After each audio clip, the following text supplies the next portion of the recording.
And what's going on, guys? Welcome to today's episode of the Collecting Keys Real Estate Investing Podcast. If it's your first time here, this is the show where we teach you to make massive income, not just passive income, with your real estate investing business. And I am Mike DeHaan here with my co-host, Dan Austin. And on these Wednesday Mike and Dan shows, we talk about real estate investing, business, and whatever else we feel like for the week. And I will say, we are coming into February, and it is officially starting to get to the hot season, Dan, because we have had a heck of a day. Heck of a week going over the weekend and everything. Heck of a day, heck of a week. Heck of a week. Yeah, we're at 5 contracts in 5 days across the team, which has been pretty solid, which brings us up to, we have 18 in escrow right now as we sort of start to go into the springtime. And it's funny looking at this in comparison to like last year. There's just like a whole different sentiment in like the real estate market on the seller side, on the buyer side, even on like the lender side. Feels way better. Yeah. I would say like I'm excited going into the spring season, like with how our winter has actually kind of been pretty good. If you think about it, compared to like all of 2023. Now I look back at 2023 and I'm like, man, that was a bummer of a year. Like we still we still did well as a business, and we as personally our business scaled a lot, but it definitely felt like there was a lot more friction working with sellers, working with buyers, everything, included. And now it just seems like things are getting a little lubed. It's not there yet, but they're getting a lot more lubed up. Yeah, they are. And I mean, I think a big part of it is probably, we've heard some of the financial execs out there talk about how people's COVID savings are starting to get used up. People are starting to be more financially distressed with the economy on the, consumer side. I think that you probably have a lot of sellers that were sort of like biding their time or trying to figure out whatever situation they had that are now having to make a decision, right? Like we've been getting a lot more people that have financial distresses that are lingering, that they are now trying to solve. Or actually we've had a ton of people that are dealing with their grandparents' financial distresses that they sort of picked up over the last couple of years, and now the grandparents are unable to, deal with it, or they've passed away or things like that. And that's just become a reoccurring theme. Then on the buyer side too, we started using Investor Lift this year on some of the dispo side, and we've had a huge just engagement on there with different deals that we've been sending out. Especially in larger markets, we've had some of the deals, we've had like 40, 50 inquiries on them. Yeah, I'm actually surprised with the amount of traffic we're getting, even on deals that we know really aren't deals, and we're trying to get pricing, which is a strategy, right? Put it out in front of your buyers and see what their top dollar or their bottom dollar, however you want to look at it is. What is that? We're still getting a lot of traffic, which means to me that the buyers are thirsty for deals and they want to get out there and do stuff. Yeah, even in rural areas too. Like a lot of stuff I've heard about Investor Lift in the past is that you need to be in these major metros. We wholesaled a deal in this little market that was like 8,000 people. But I mean, it was sub-2 deal too. That's probably why, because all the freaking sub-2 doors come out. Sub-2, it's got to be a deal. Yeah, so they also start jerking off over it. But either way, like I'm not buying a sub-2 deal in a market with 8,000 people in the middle of freaking nowhere. Somebody is apparently. So it's just interesting to sort of like see the shift, because I feel like we've been talking about that loosely for a while. People have been speculating that, but now all of a sudden with everything that we've been seeing, it definitely feels that way. And not only that, but one of our inside guys, Robbie, he does all of our inside systems and our KPIs and stuff. He pulled like all of our marketing KPIs for the month, and we've had a massive drop in our cost per leads, basically meaning the leads are getting significantly cheaper to start to come in. And this isn't just like from December where you expect it to be slow, but this is basically the cheapest that it's been since like early 2023. And so I think it really shows how much of a lull in the market there truly was last year. Absolutely. And that's with us just running basically one marketing channel. And we've got our cold caller stood up too just recently, but really that's based on one marketing channel. We're not even fully marketing right now just due to some of the 10DLC laws and stuff like that. That's slowed us down in this like near term. So I'm fully expecting going, February numbers and March numbers would probably be even better. Yeah. I mean, I would expect so. You know what I mean? Especially because like the winter's been pretty mild everywhere. People don't have the typical weather excuse that they normally do this time of year. No, like you're going outside. Like I was just driving home and I saw my neighbor outside like doing gardening. Yeah. And like we're usually historically not gardening right now. I mean, she was just cleaning up her yard, but still like out there with her dog and her little green bin, like picking up, whatever you pick up in your garden. Whatever you pick up in your garden, whatever. I mean, What are she's those not called? growing vegetables Plants? right now. Gross. Plants, flowers, something Something like whatever that. people do that enjoy that sort of stuff. But I'm just saying, like we're in February now, but it's to your point, it's a light winter, and I think just people are willing to make moves sooner rather than later, since like you said, there's might be a little bit of pressure from COVID money running out, or just things that have drug out and now they finally have to face them. Maybe there's the, what do they call that, long COVID? Maybe there's some long COVID issues, some deaths in the family. Dude, I still keep hearing people saying they got COVID. I don't even know if it's a thing anymore, dude. I do hear that, and I'm like, you just didn't want to come. Usually people have COVID when there's like a birthday party or like an event. Right? It's like, yeah, I've got COVID. Or I was emailing this guy. This is great. I'll put him on blast. So I've been working for our community to get national like level like pricing for some of the big box stores. I worked with this guy, and then he just didn't like respond. He just stopped responding for like 3 weeks. And then his response finally was like, hey, yeah, sorry, I had COVID. I was like, dude, you work at home. Like you can't, like, that's not an excuse anymore, Yeah, right. And so he's just like, oh, I have COVID. So it's when people didn't do their job, they said they had COVID too. Because remember, when you have COVID, you're completely incapacitated. Yeah, like honestly, I mean, and I've traveled completely unmasked through Asia, through Africa, through a bunch of Europe, and I didn't get it. So I've been around a lot of people over the past couple of years in different places, and haven't seen it anywhere except for got malaria, but not COVID. Yeah, absolutely. Yeah, I got hepatitis, but that's fine. That's take a shot for that. Got the good one. It was A, not C.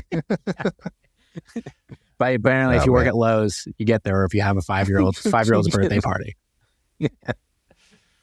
Anyhow, yeah, but no, it's been interesting, and then even on within our scale community, I've noticed a shift as well of people. I don't know, 4 months ago, the focus was like, hey, I'm trying to figure out how to get more lead generation. Those questions have kind of gone away. Now most people are trying to figure out how the hell do I keep up with all these leads? So we've been doing a lot of coaching and calls and stuff around like building the follow-up process, bringing on VAs and those sort of things. Because I guess the lead generation problem is kind of solved now. Everyone's got that dialed in. Yeah, they're just trying to figure out what to do with everything's greased up. Now it's like the questions of like, hey, how do I bring on a lead manager? Or where's the transition point of my lead when a lead manager has it to my AC manager or to me or whatever it is. And so it's definitely feeling more productive on that end from the lead gen standpoint. For sure. Yeah, it'll be interesting year overall. I mean, I think that it is definitely a great year that if you were accumulating capital over the past couple of years, like a lot of the rich people said you should be doing, it's going to be a great year to start deploying that again into assets. If that's your you should be, because if you're in the real estate game and you don't have a long-term aspect to your business, you're kind of stupid. Like, honestly. You know what I like about this? I'm starting to see more, and I feel like we should get credit for this because we've been preaching this for like 2 years now, at least a year and a half, probably 2 years.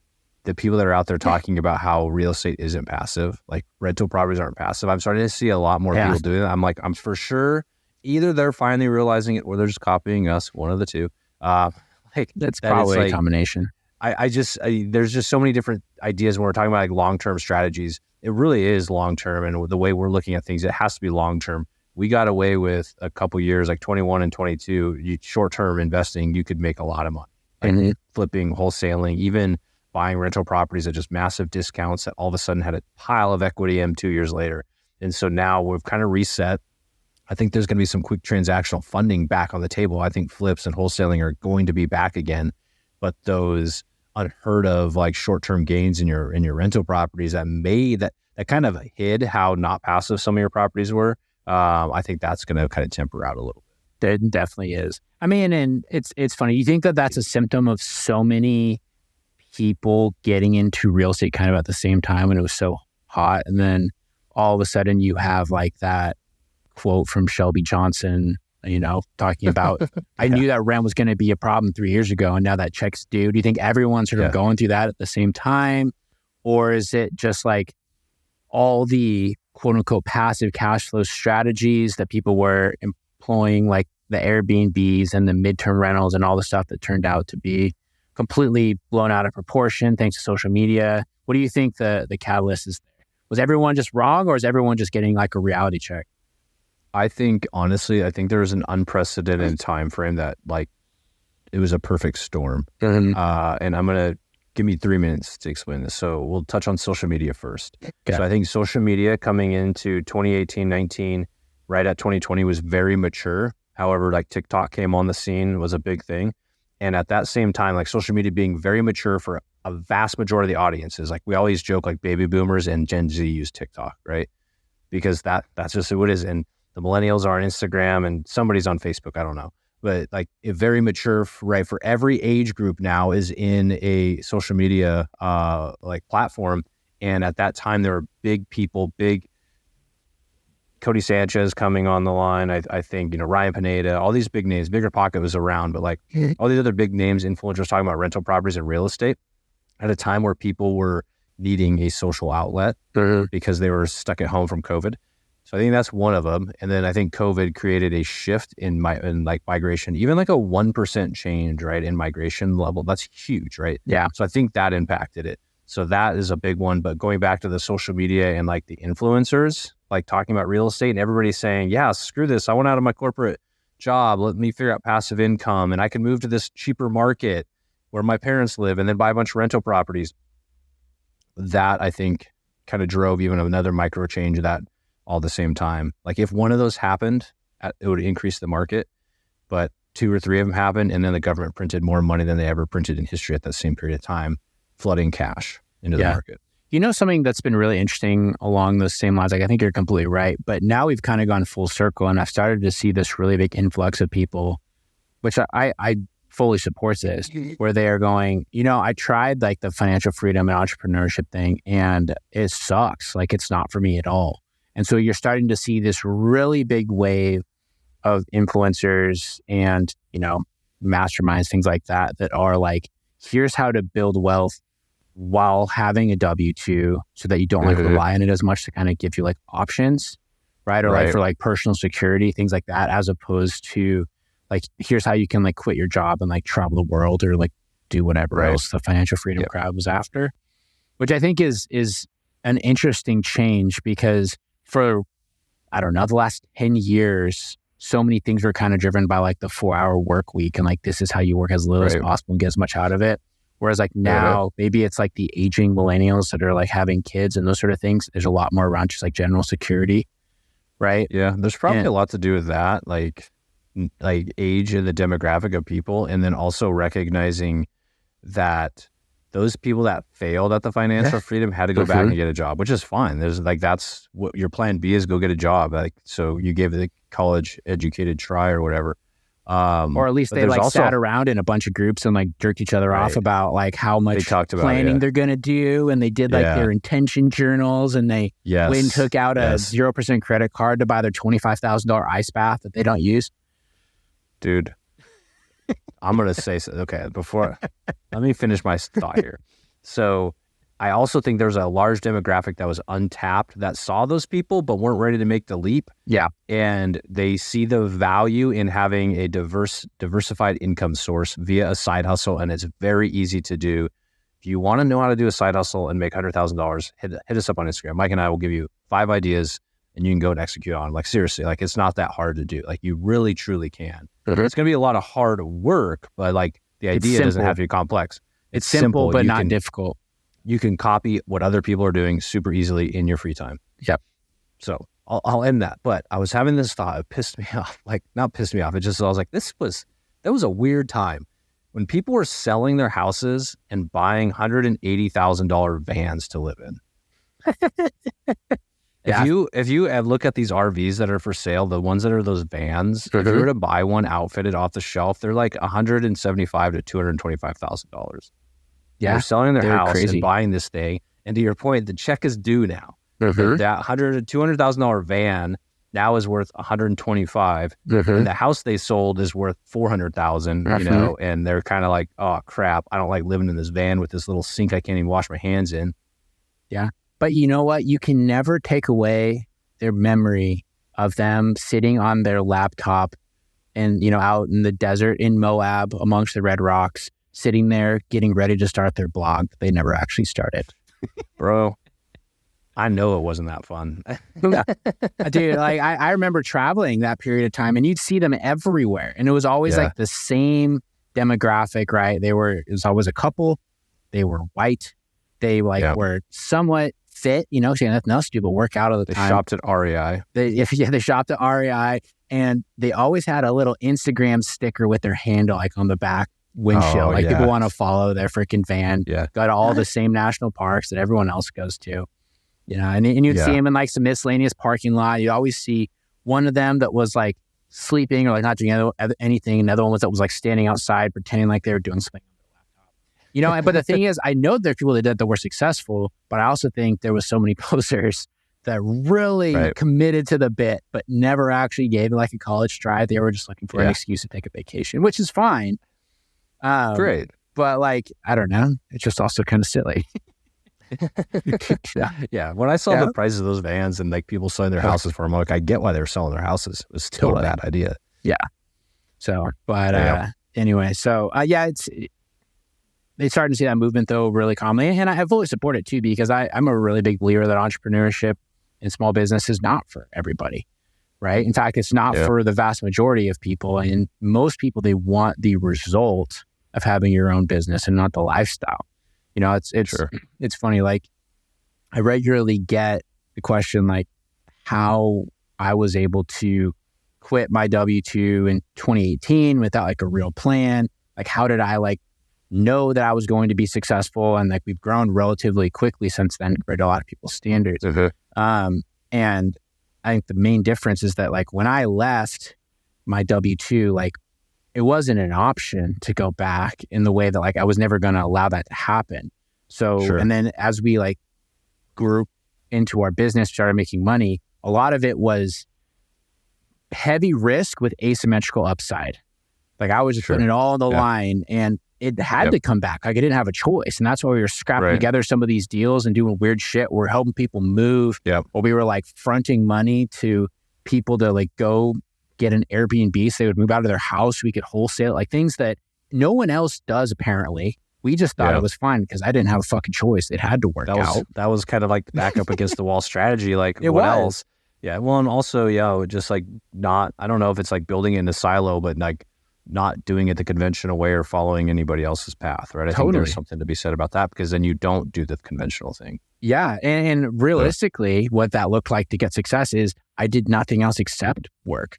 You know, even my wife said this, like, yeah, you just kind of like went to into the basement for 2 years and like came out and like you were suddenly doing pretty well. Right. And it's like, how did we grow a pretty decent business in 5 years? It's like, well, I've worked 14 hours a day for 6 days a week for the last 5 years. Like there's a lot of hard work and effort that goes into the ultimately successful entrepreneur. You know, the ones that, I mean, there's for everyone that's failed too, there's ones that did that same amount of work. For every successful one, there's ones that did that 14-hour days for 7 days a week and 5 years later still nowhere. That is the risk. That's the risk. And you and I were having this conversation the other day about the most recent Alex Hormozi podcast, and he talks about this. And this is something I truly believe in. And I have said, like, everybody is willing to work hard, but they're not willing to work hard not knowing the outcome. They want a known outcome. And when you go into like solving very difficult decisions, at least they're difficult to us, you know, where we're at in our business, when you're making decisions to do something, to invest in your business, to maybe take money out of your own pocket, to put it back in the business.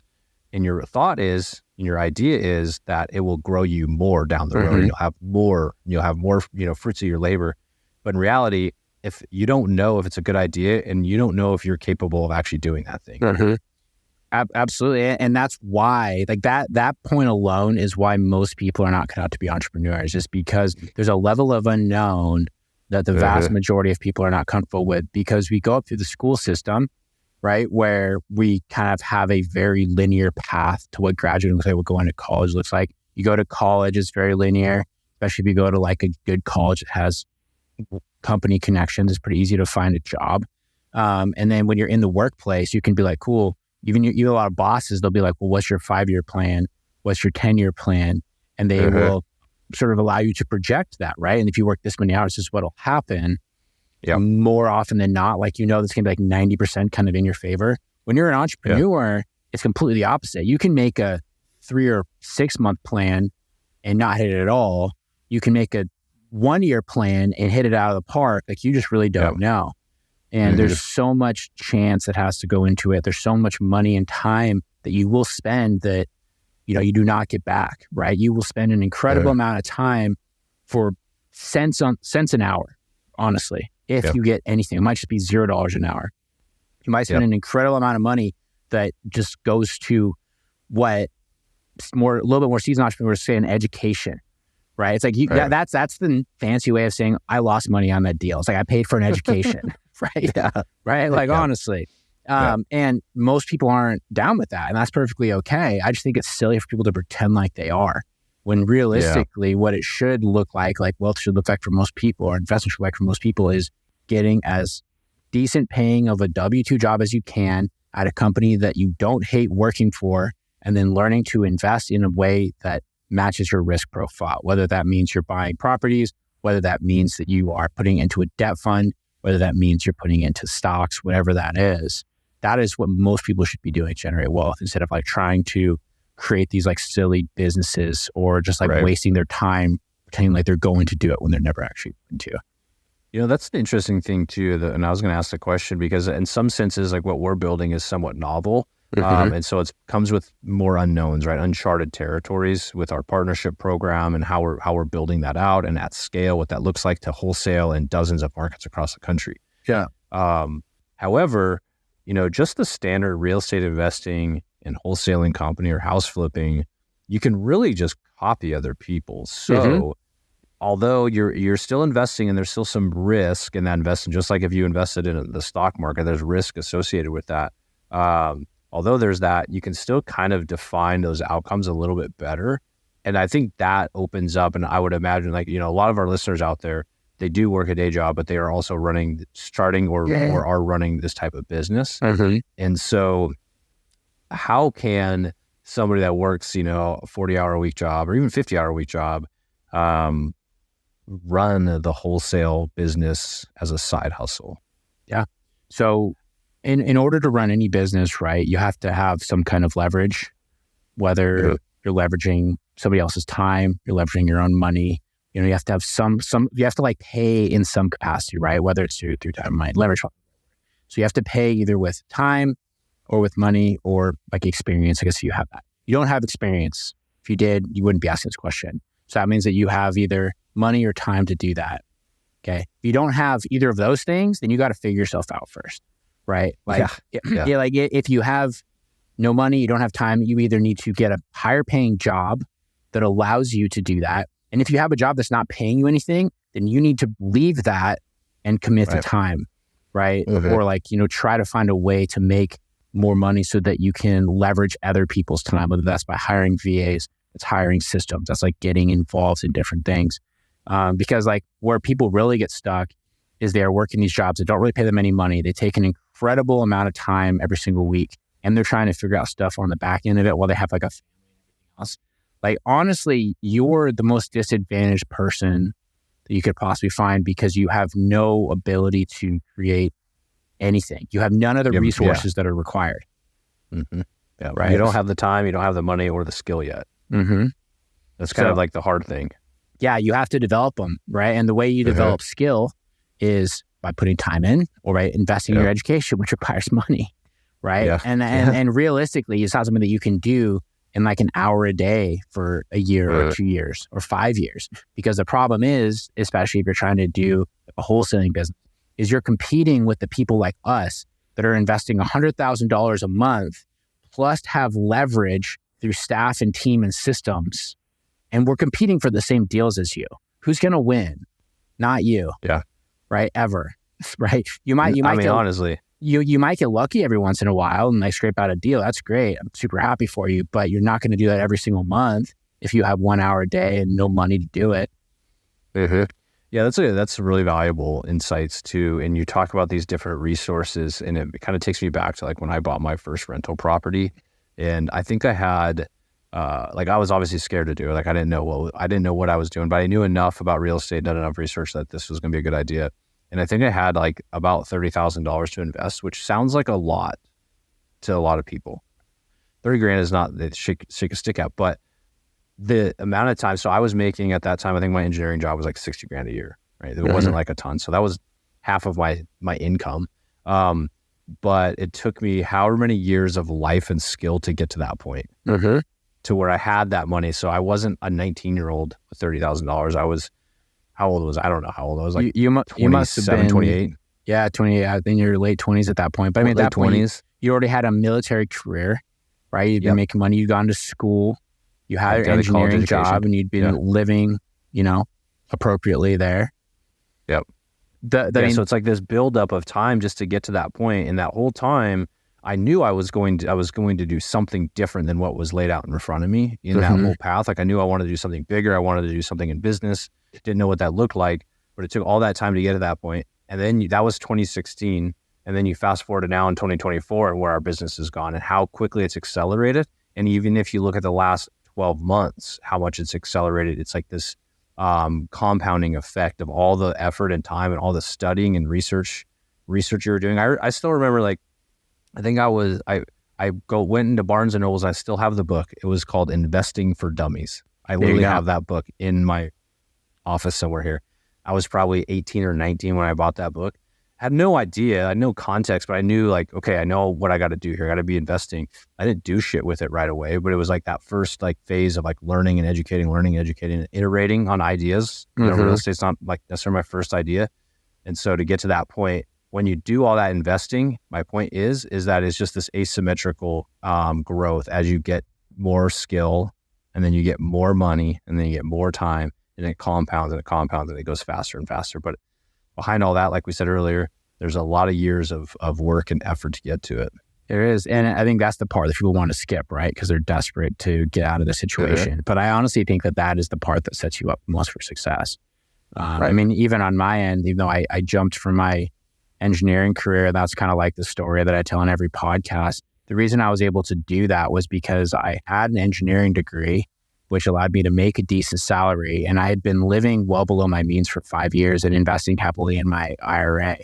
So, like when I left, I had $100,000 as like a backup plan in case my wife's income was not able to sustain us. She was making $48,000 a year at her job. But what we did right when I left is we basically said, cool, eliminate all expenses. We're going to live off of my wife's salary. And then if we need to, or we have an emergency, we have an extra $100,000 in the bank that I have been diligently saving for the last 5 years as an engineer. Right, where I was making between $80,000 to $100,000 a year every year. So we're saving 50% of our income.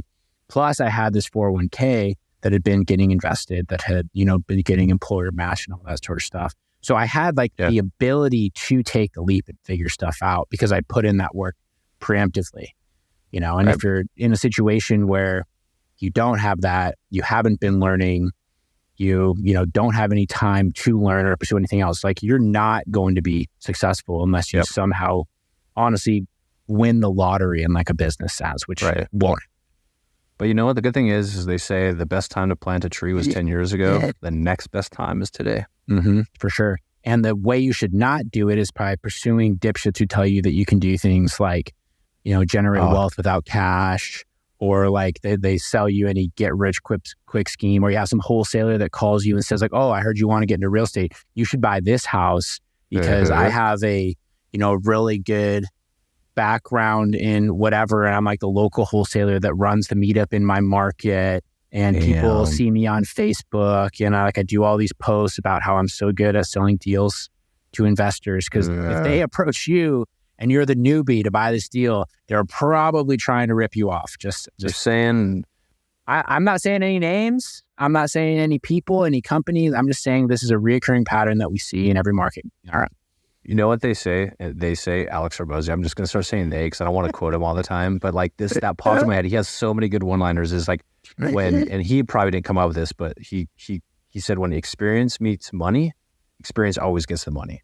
Totally. Meaning that like when you're to your point, if an experienced person comes to you as the newbie, there's a reason why. Right? And they're probably going to walk away with all the money and you're going to be caught holding the bag. So you just got to be very cautious. And Alex says that about the time one of his business partners who had a lot of experience, basically stole all of his money. Absolutely. And that's what happens. You got taken advantage of by somebody in that case, and be cautious. And I guess the point being is where it gets tricky too, is there's that fine balance because you need to take the risk in order to do it, but you also need to understand the inherent time and learning and knowledge and like your sort of profile to decide if that even makes sense for you to do. Right. And totally. And there's problem with social media is I've never seen so many just like nonsensical views on how easy it is to be successful when it's like all these different fads that are out there now. This is one of the most recent ones. I had to take the cake today, and like it's a different group I'm in, where one of the guys said that one of his goals was to make $5,000 a month passively this year by buying a business. Can you imagine buying a business to make $5,000 a month? No. You fucking understand what that means? Dude, I own a business, and if I only made $5,000 a month, guess what? I'd be shutting that thing down. Right? And this dude's trying to buy a business while keeping his W-2 so that he can make an extra $5,000. No. That just doesn't even make sense. That's like something that like a child says when they don't understand. Give me your money, and I will give you $10,000. Well, depending on how much money it is. Give me your money. I will use it in my investments, and I'll pay you more. Yeah. And you don't have to do anything or take on any risk. Like that. Yeah. That's not a good... There's some things that are not good ideas, and you get too much of that on the internet. There's a couple things. I'm in the process of writing down a text post I was going to put on Instagram, but I haven't got my third one yet. But there's a couple things that annoy me and are a complete waste of time, and I think people get caught up in those because it goes to that no money down strategy or that no money wealth strategy. One, credit card hacking. Yeah, so annoying. Annoying. Like you see these people out there that are like, dude, you can basically get yourself $1 million on credit cards. Yeah, you got to walk around with a stack of credit cards, dude. This is like the stupidest thing ever. Like, get the credit card points. I get it. That's cool. It's a little benefit, all that sort of stuff. That's stupid. You know what else is stupid? Couch flipping. That's very pointed. Yeah, that's funny. It really is though, because when I was thinking about the reason why I started down this path the other day while I was thinking about this was this credit card guy. I was like, that is so slimy, the stuff he was pitching. I was like, this is dumb. Don't waste your time trying to get 25 credit cards so you can get some points and like go flip a house with credit cards. Like you have way better use of your time to figure things out and skill.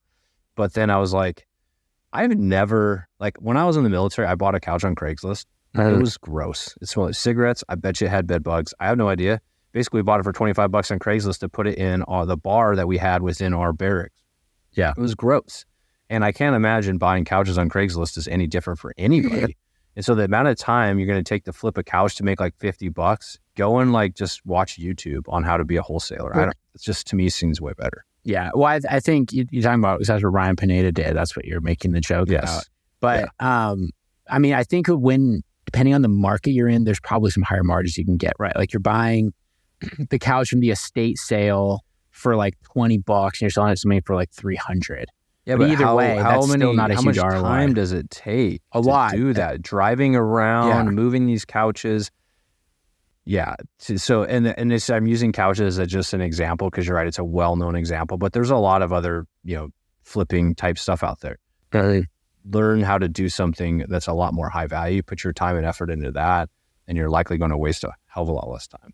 Yeah, totally. I don't have my third one yet. If somebody has a third one that I should put on there, I will. Just DM me at InvestorManDan. I should do that. Yeah, and then you should go follow me as well, Mike_Invest. I just had my first post that crossed 1 million views. That was a completely custom post. Welcome to the club. Welcome to the club. But mine wasn't using Lady Gaga. Mine was a completely original post that I thought of. But I'm at like 2 million on that one, bud. On YouTube. So right there, you can't see it because it's all blurry. No, that's legit. Ramon hit me up about it. Ramon wanted to do a one about the military. I was like, no, Ramon, that's overplayed. I don't want to do it. Yeah, it's fair. I mean, it is overplayed. I mean, it's like every second person that we have on this show is in the military in some way, which thank you for your service. It's just like the war's been over for a while. We left, 4 years ago? We're fine. Yeah, my Lady Gaga post, hold on, for the listeners that care out there, so I can one up Mike. Oh, you must be at 2.5 on that? I don't know anymore. It is, oh dang, I'm still stuck at 1.9. I thought I was over 2. Oh man, how many how many shares and comments do you have? 7,300. I only got 2 shares. Only got 2 shares? So mine has 21,000 shares. That's incredible. Mike went viral. That's incredible. What's the definition of going viral? I was actually thinking about this earlier. So this one viral. I posted like 4 days ago, and it has over 1 million views and 21,000 shares. But you had over 1 million views within like the first 48 hours, probably. It crossed today. So I literally crossed it while we were recording the show. So it's been 4 days. I don't know. Mike's been refreshed. He hasn't even been paying attention. He's just been refreshing his iPhone. I wanted it to happen on the show while we were recording. But I also can't help it because Ramon keeps sending me updates because he's so freaking hyped. I know. He's so proud of it. Ramon's our social media guy. He does a good job. He does a good job. Yeah. So anyways, cool.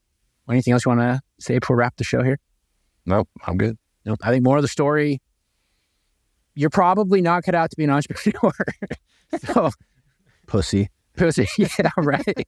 So, but if you think you might be, you should hit us up at collectingkeys.com/scale, and we'll teach you how to make a couple $1 million with your real estate business. But if you're kind of on the fence, or you're like, that sounds like a lot of work, I don't know, it sounds like a little risky, then don't bother, because you're going to book a call with Nick and he doesn't want to talk to you if it's not a serious. So either way, collectingkeys.com/scale. We got some heavy hitters over in that group right now. And, if you want to take us seriously, we can get you there pretty dang quick. So awesome. All right, guys. Well, thanks for listening. We appreciate you all. Please share this podcast with anybody who is interested in a couple knuckleheads talking about real estate and different things once a week or 3 times a week, depending on how many shows you release, which is usually 3, but this one we're recording on a weekly basis. But besides that, thanks for listening, everybody, and we'll talk to you next week. See y'all.